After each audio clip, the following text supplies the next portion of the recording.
Hi everyone, meteorologist Ed Valley here taking a look at the Northeast, and we have a little bit more activity on the radar today. Still not overly impressive.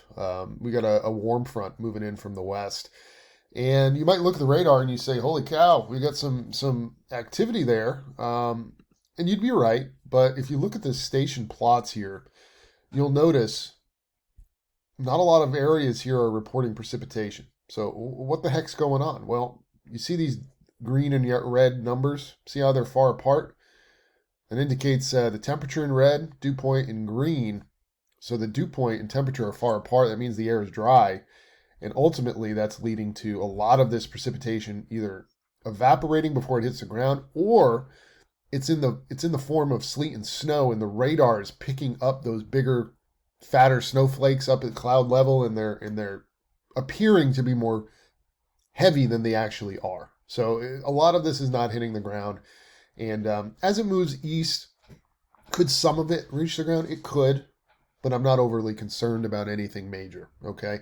Now, speaking of something more major, we do have at least the risk of some severe weather tomorrow.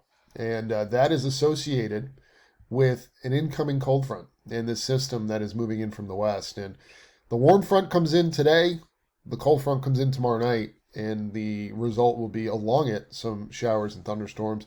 A couple of those could have some gusty winds, maybe some hail in it, maybe even a few tornadoes locally.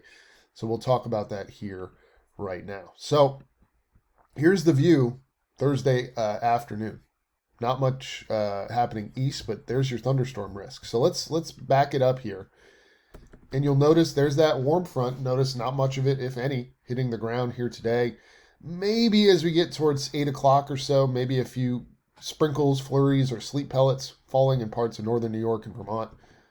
And those may bolster a little bit as we get into the evening, but it looks rather light. But all in all, there could be some very light icing or a little bit of rain or snow overnight tonight across the North Country. And for the rest of us, really not much happening. Total precip between now and tomorrow morning is minimal. A lot of this isn't reaching the ground, maybe a tenth of an inch up north. So not a ton, but something to mention. As we get into Thursday, most of the day is actually going to be dry. But look at the temperatures.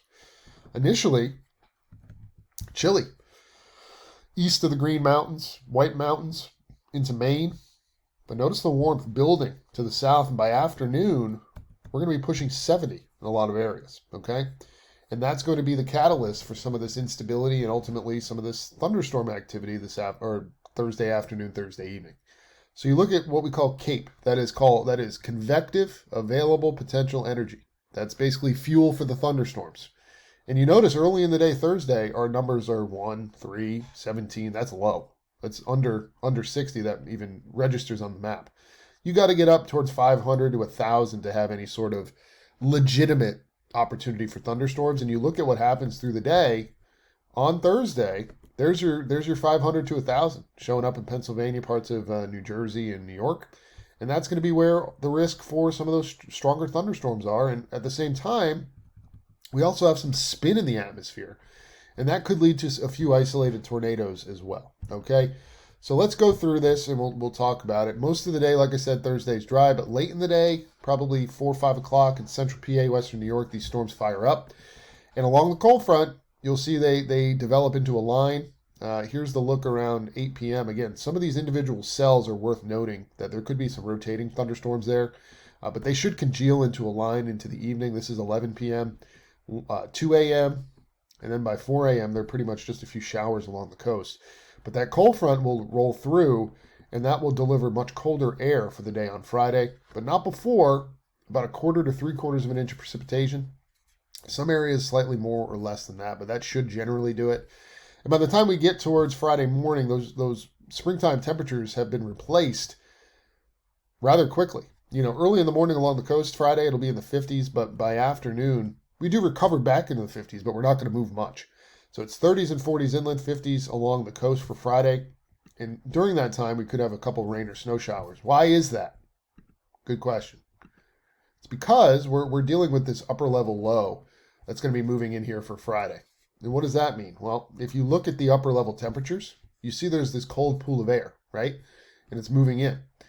Underneath that cold pool of air, there's instability. The temperature aloft is a lot colder than it is at the surface. That creates that instability and ultimately leads to some of these popcorn showers of rain and snow, very typical for late March and early April in New England.